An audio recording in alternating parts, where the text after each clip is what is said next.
Have you ever known something without knowing how you knew it? A sudden flash of insight, a deep familiarity with a symbol you've never seen, a profound empathy for an ancestor you've never met. This is not imagination. It is memory. You feel it, don't you? This sense that you are tapped into a library of knowledge that transcends your own lifetime. You see patterns others miss.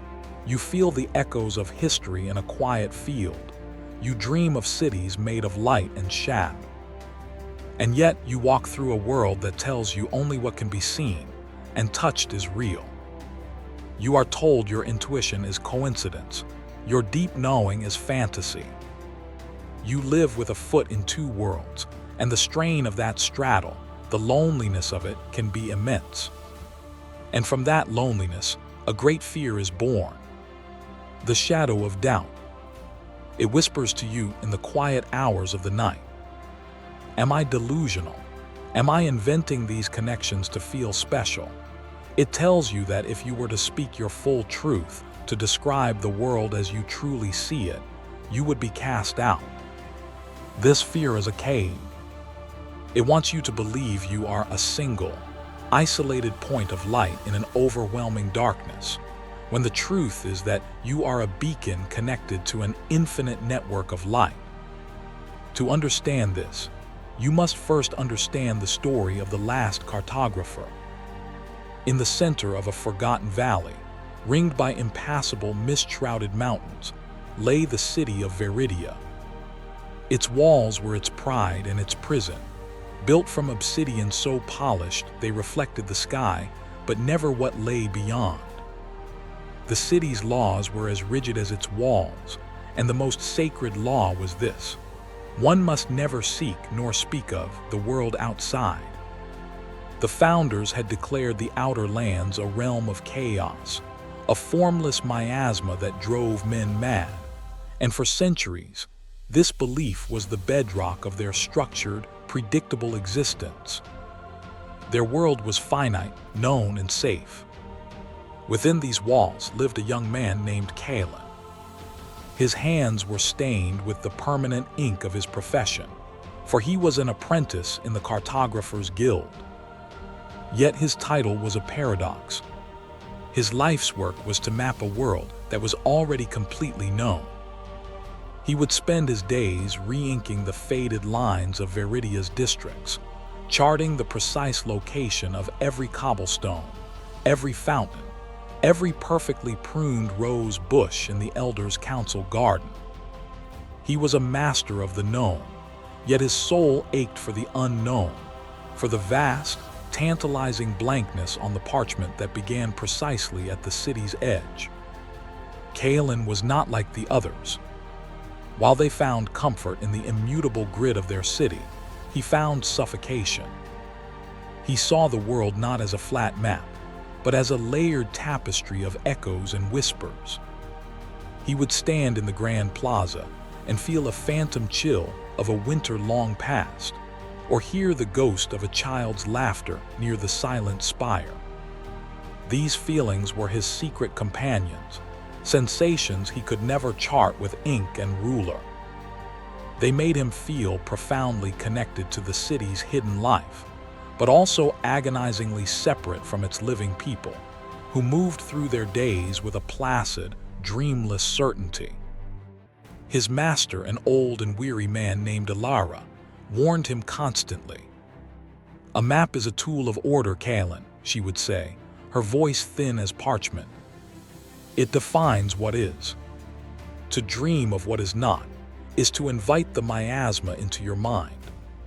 Stick to your lines. There is safety in the known." But for Kalen, safety had begun to feel like a slow death.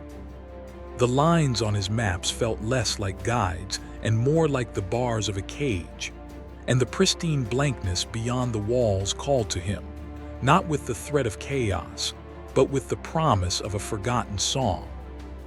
The dreams were the worst, or perhaps the best of it. Night after night, he would walk through landscapes of impossible geometry. He saw spiraling towers that pierced clouds of amethyst, and deserts where the sand was made of powdered lapis lazuli. He saw creatures of living light and heard music that seemed to weave the very fabric of the air. Most vividly, he dreamt of a river. It was not made of water, but of a shimmering, silvery substance, and within its current flowed not silt and stone, but symbols, faces, and fragmented images, a torrent of pure information, of pure feeling. He would wake with the ghost of these symbols seared into his mind's eye, a serpent eating its own tail, a twin-headed eagle, a key forged from a single tear. He knew, with a certainty that defied all logic, that these symbols held a profound meaning. He began to secretly sketch them in a hidden journal, his hand moving with an unnatural confidence, as if it were remembering rather than inventing. He was charting a world no one in Viridia had ever seen, a map not of place, but of something far, far deeper. His secret was a heavy stone in his heart. One day, while archiving the oldest maps in the guild's vault, a place of dust and silence, Kalen noticed something that made his heart stop. It was a map from the time of the city's founding, drawn by the first cartographer himself. The city's layout was cruder, the lines less certain, but at the northern edge of the great obsidian wall near the Iron Gate was a faint marking he had never seen on any other chart. It wasn't a structure or a landmark. It was a symbol, a spiral almost identical to one from his dreams. Beside it, a single word was written in fading ink: Subterra. Below the earth. A forbidden energy surged through him. For years, he had been told the city was a perfect, solid construction upon the valley floor. The founders had built it to be a fortress against the unknown, with no secret passages, no forgotten ways. Yet here was evidence, a whisper from the past, a crack in the perfect facade of Viridian certainty. The symbol was a key, and he knew, with the unshakable intuition that had become his compass, that it pointed to a truth the elders had spent centuries burying. He knew he had to find what it marked. He waited for the cycle of the twin moons, when the city was cast in a silver and blue twilight, and the sentinels at the wall were drowsy. Clad in dark clothes, with his heart a frantic drum against his ribs, he made his way to the northern wall. He ran his hands over the impossibly smooth obsidian, feeling for any imperfection. He cross-referenced the ancient map with his own perfect mental chart of the city, counting his paces, aligning himself with the stars. For hours, he found nothing but the cold, seamless face of the wall. Despair began to creep in, the cold voice of Alara whispering in his mind.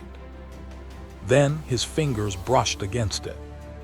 It was not a crack or a seam, but a section of the wall where the temperature was subtly different, a patch of stone that felt anciently, impossibly cold. Pressing his ear against it, he heard a sound so faint it was more a feeling than a noise, a low, resonant hum, like a single, drawn-out musical note that vibrated deep within his bones. It was the hum from his dreams. With trembling hands, he traced the outline of the cold patch. It was a doorway, perfectly sealed but there nonetheless. He had found the entrance to Subterra. Using the tools of his trade, fine chisels and delicate hammers meant for engraving, not demolition, he worked at the edges of the hidden door. It was a fool's task, attempting to breach a founder's wall with an artist's tools, yet he felt guided. The symbol of the spiral burned in his mind, and it was as if his hands knew exactly where to press, where to tap. With a groan of stone that seemed to echo from the dawn of time, a section of the wall receded, revealing not the dreaded miasma, but a maw of perfect, silent darkness. The air that flowed out was cool and pure, smelling of deep earth, and something else, something like static electricity before a storm. The fear was immense, a physical weight that threatened to crush him. Every story, every lesson, every childhood warning screamed at him to flee, to seal the door and forget what he had found. This was the precipice of madness, the edge of the map where monsters were drawn. But the call from within, the hum that now resonated perfectly with a hum inside his own soul, was stronger.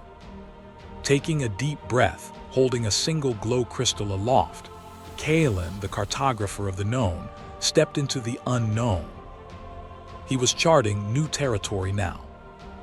The passage beyond was a smooth, descending tunnel, clearly not a natural formation. It spiraled downwards, ever deeper into the bedrock of the valley. The walls were not obsidian, but some other kind of stone that seemed to absorb the light of his crystal, giving the impression that he was walking through a tube of solidified night. There were no markings, no other paths, just the silent, steady descent. He walked for what felt like hours, losing all sense of time and direction, with only the hum as his guide, growing steadily louder, clearer, more complex. Finally, the tunnel opened into a cavern of staggering immensity. The ceiling was so high that his crystal's light could not reach it, leaving a sky of absolute black. But the space was not dark.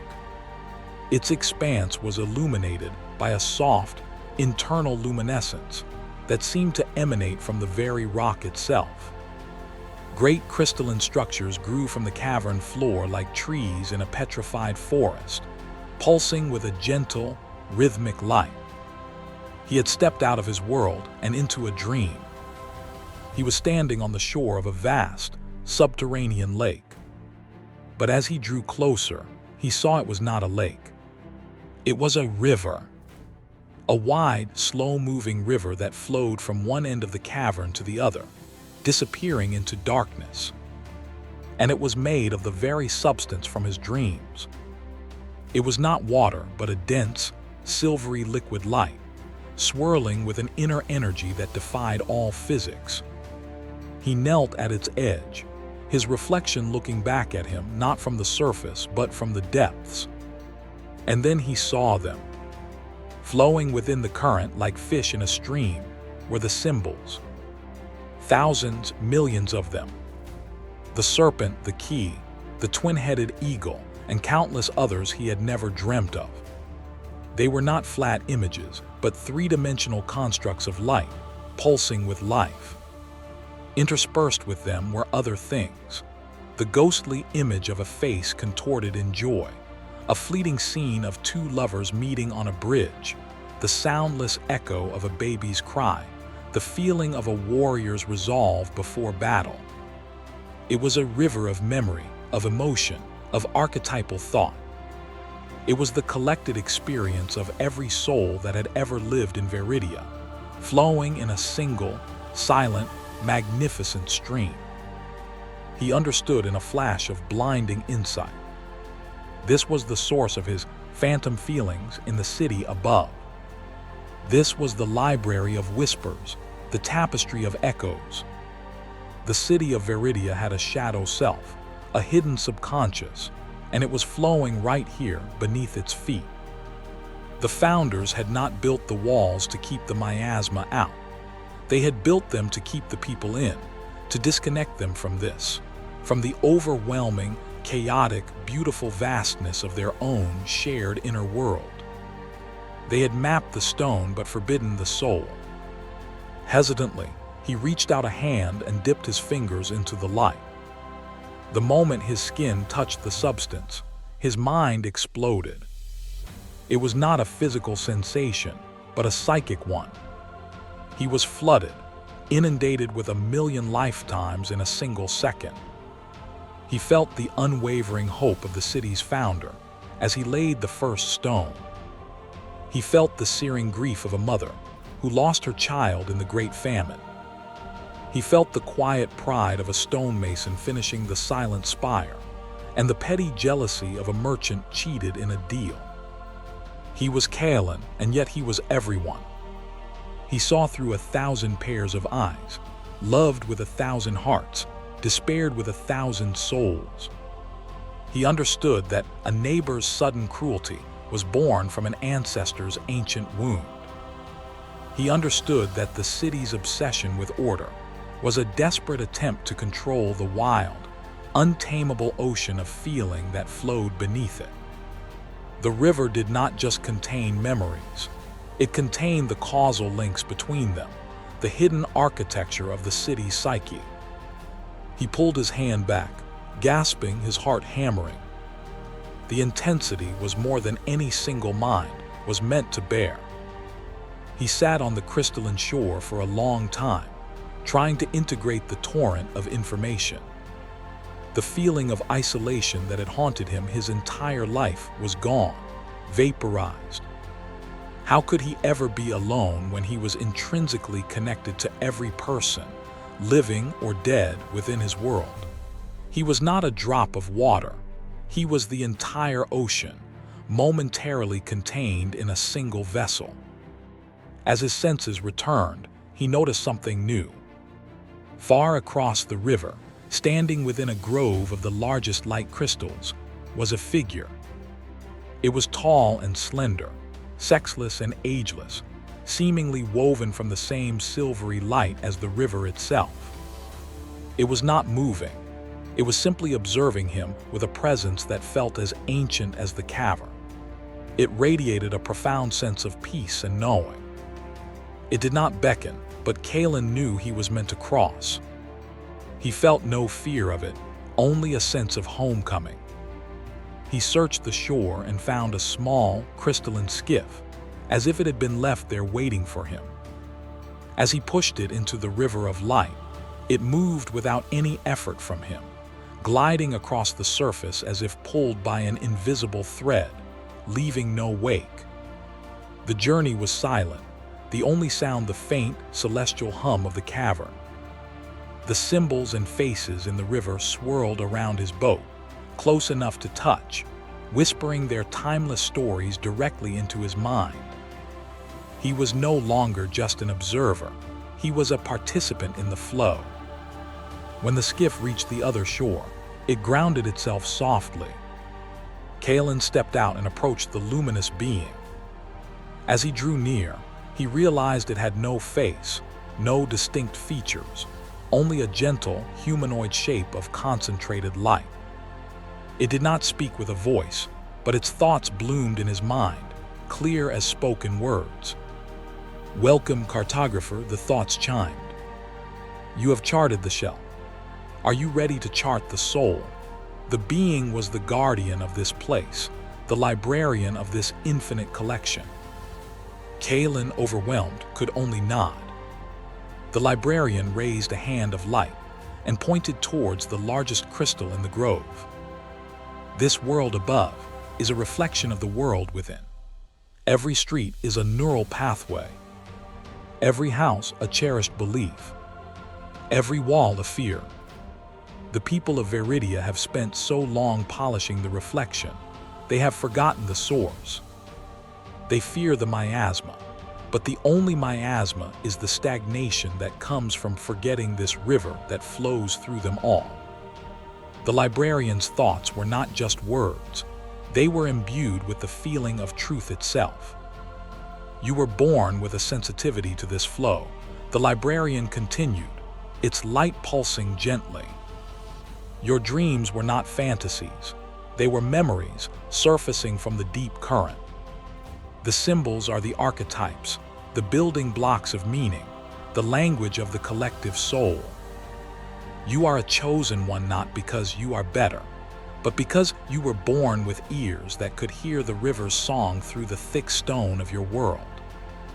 Your purpose was never to re-ink the old maps. It is to draw the new one." The librarian gestured again to the crystal. As Kalen looked, the crystal's surface clouded over, then cleared, showing him an image. He saw his master, Alara, as a young girl, full of passion and curiosity, sketching strange symbols just as he had. He saw the moment her parents discovered her book and burned it, punishing her for inviting chaos. He saw the fear that had calcified her heart, turning her from a seeker into a jailer.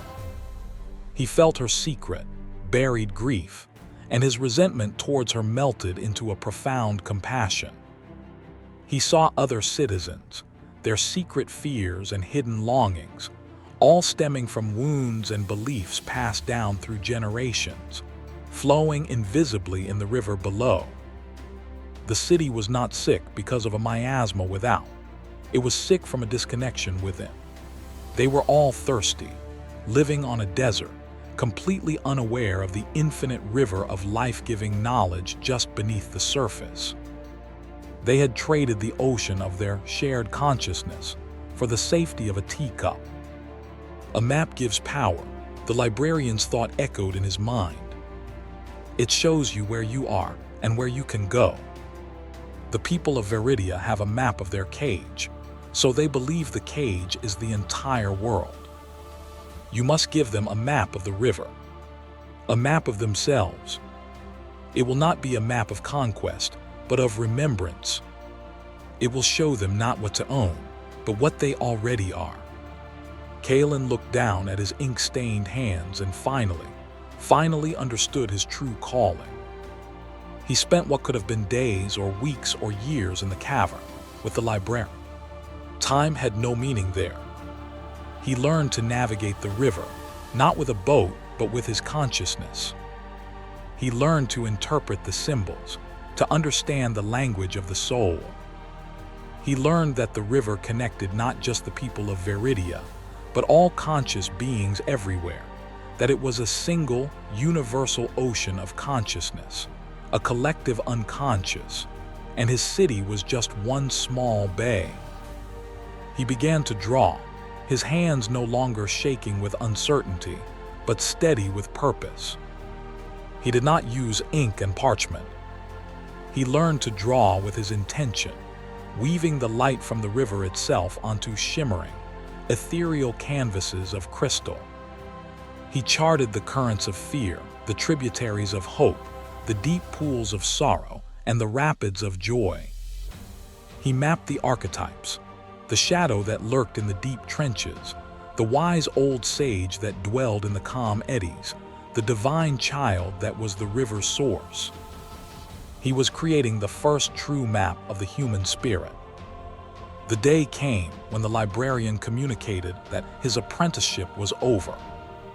The map is not for this place. Its thoughts came soft but firm.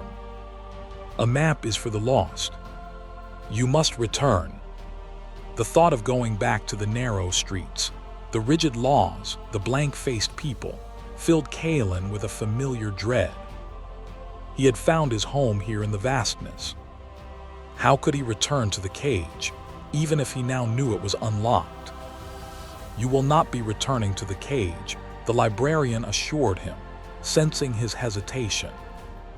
You are carrying the key. You do not go to tear down their walls. That would only create more fear. You go to show them the door within themselves. You will not be a king or a prophet demanding to be heard. You will be a quiet guide, leaving your maps for those who are ready to find them. With a final, silent nod of understanding and gratitude, Kalen boarded the crystalline skiff for the last time. He returned to the surface, emerging from the wall into the twilight of Viridia. The city was exactly as he had left it. The sentinels still paced. The lights in the houses still glowed with the same mundane familiarity. But everything was different because he was different. He no longer saw a city of solid stone and separate people. He saw a shimmering, translucent world, and beneath it, he could feel the constant, gentle hum of the great river, connecting them all.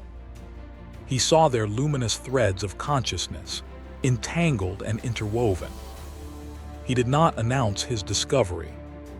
He did not rush to the elders' council. He simply went back to his small room at the guild. He took out a fresh sheet of parchment, but instead of the familiar grid of Viridia, He began to draw a symbol, the spiraling key.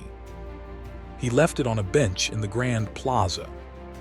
The next day, he drew another, a map showing how a current of collective grief from the Great Famine still pooled around the merchants' district, causing mistrust and greed. He left this map near the main market well. At first, people ignored them.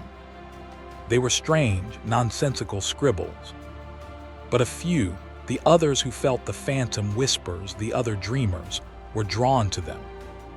A young woman who had always felt a strange sadness near the market saw the map of grief, and for the first time felt understood. An old man haunted by nightmares saw the symbol of the shadow and realized he was not battling a personal demon, but a shared, ancient fear. They began to seek out the source of these strange, comforting maps. They began to seek Kalen. He didn't preach. He simply shared his knowledge. He taught them how to listen for the hum within themselves. He taught them that their strangest dreams and deepest intuitions were not madness, but missives from the river, from the great collective unconscious. He was not giving them answers. He was giving them a compass and a map, and teaching them how to become the cartographers of their own souls. A quiet awakening began to ripple through Veridia, not an angry revolution, but a gentle remembrance of a truth that had been sleeping beneath their feet all along. The walls of the city still stood, but they no longer mattered, for the citizens were discovering the infinite world within. That is the end of the parable, but it is the beginning of your revelation. You see Veridia as the conscious, waking world. It is the reality of logic, rules, and physical limitations that has been presented to you since birth. Its towering walls are the doctrines of society, the dogmas of science and religion, the deeply ingrained beliefs that tell you what is possible and what is not. They are built from the fear of the unknown, and their purpose is to make you believe the cage is the entire universe. And you, chosen one, are Kalen. You are the cartographer of the soul. You were born with an innate sensitivity to the world beyond the walls. Your strange feelings, your synchronicities, your deep intuitions, your resonant dreams, these are not glitches in your mind. They are signals. They are echoes from the great river that flows beneath the surface of everything. This river is what the psychologist Carl Jung called the collective unconscious. It is the shared psychic inheritance of all humanity, a reservoir of all the experiences, memories, and wisdom of every soul that has ever lived. The symbols Kalen saw, the serpent, the key, the eagle, these are the archetypes. They are the universal building blocks of meaning, the primordial patterns of being that reside in this collective field. When you feel an instant connection to a myth, a story, or a symbol, it is because your personal consciousness is recognizing a timeless truth from the collective consciousness. You are not just you. You are a focal point through which millennia of human experience can become aware of itself. Your fear, that shadow of doubt that whispers you are delusional, is the voice of the elders of Veridia. It is the voice of a world terrified of its own depth. It is the collected fear of a society that has forgotten its connection to the river. They police the walls because they have forgotten the infinite space that lies both beyond and within. When they call you a dreamer, they mean it as an insult. But the librarian revealed the truth.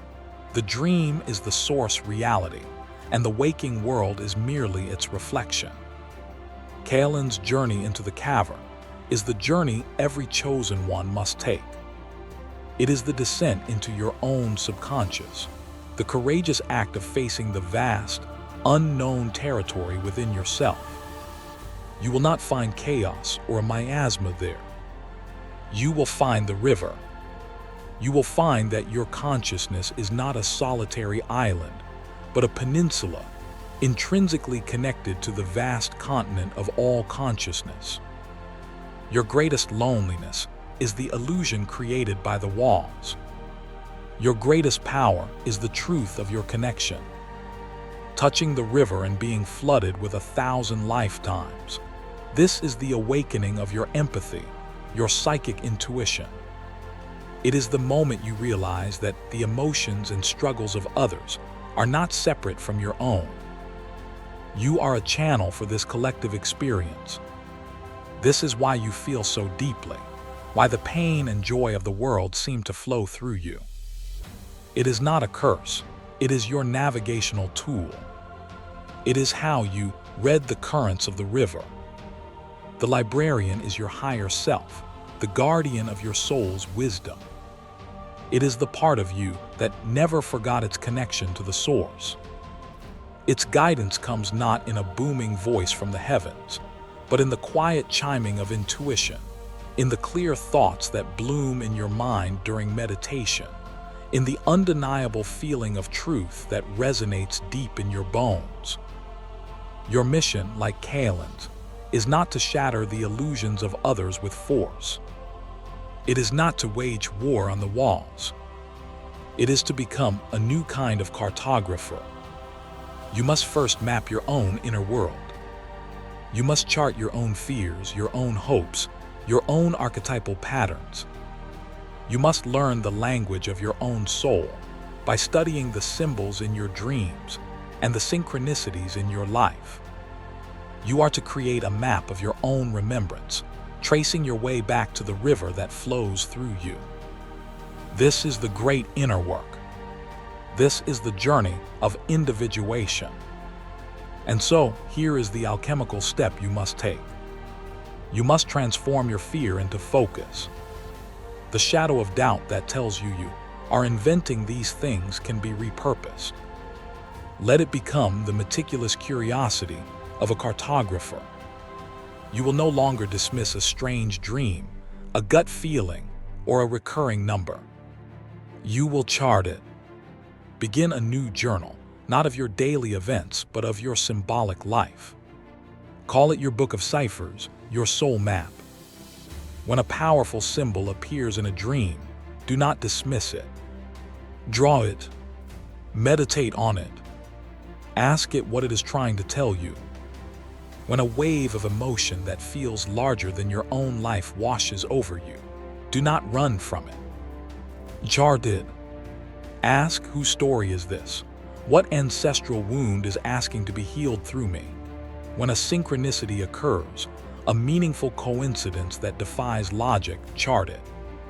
See it as a landmark, a signpost left by your higher self, telling you that you are on the right path. This practice turns you from a passive dreamer into an active navigator. This is your vow. You are a cartographer of the soul, a weaver of the light. You will no longer fear the vastness within. You will take up your sacred tools, your intuition, your empathy, your awareness, and you will begin the great work of charting the unseen realms. You make a vow to explore your own depths, so that you may one day leave maps for other lost travelers. You accept that your sensitivity is not a weakness, but the very compass you need to fulfill your mission. You are here to remind the world of the river it has forgotten. This is but one key to unlocking the cipher of your soul. The journey is vast, and there are many more territories to chart. To receive the next key, to continue this sacred cartography and decode the next layer of your mission, subscribe to Soul Cipher.